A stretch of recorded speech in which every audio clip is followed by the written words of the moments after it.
With so many people and organizations getting on the blogging and podcasting bus, it seems that these must be very important activities. But why? Deciding on a strategy helps clarify the underlying purpose of the blog or podcast itself and provides focus to your content. Here are some of the reasons that I've come across. Do any sound familiar? The first is that you've always wanted to keep a personal diary, and a blog software is an easy way for you to do it. Unless you have celebrity status, though, there can be virtually no business purpose for spending time on a blog for this reason. The next is the CEO has decided that they should blog or podcast in order to connect directly with customers and prospects. It does take some time to build a following, and to be effective it needs to be part of an overall strategy to expose and brand the CEO. Otherwise, it's just an exercise of ego. A third reason is to communicate with a specific stakeholder group using a channel they prefer.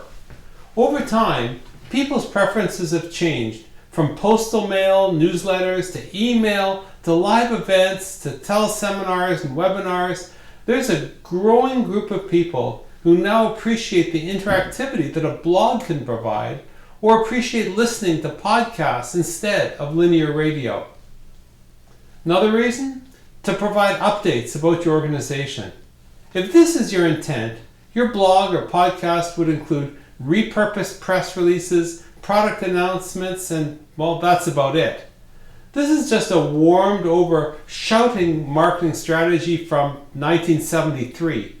And unfortunately, many corporate blogs are no more than this.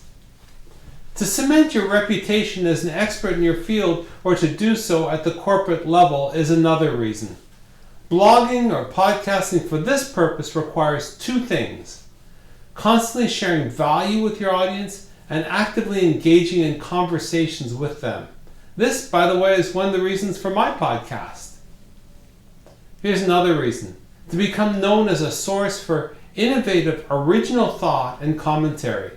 This might suggest writing a blog that provides insights on news, issues, and trends. It would encourage opinions and audience interaction. Another reason? To become the go-to source for updates in your field. A podcast or blog with this strategy would aggregate up-to-date news items and connect to the original sources for more details.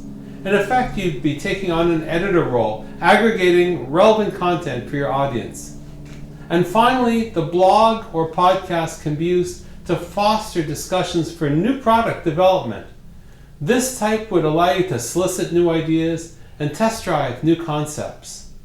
One of the risks of this strategy would be that it gives a signal to your competitors.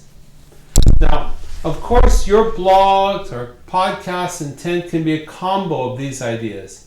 And there are dozens of other possible reasons. The key is to choose the reasons that are right for you. If the reasons aren't compelling, then stop doing it altogether. So here's your challenge. If you're already blogging or podcasting, look back over the last 6 months and objectively ask yourself what a reader would say your intent appeared to be.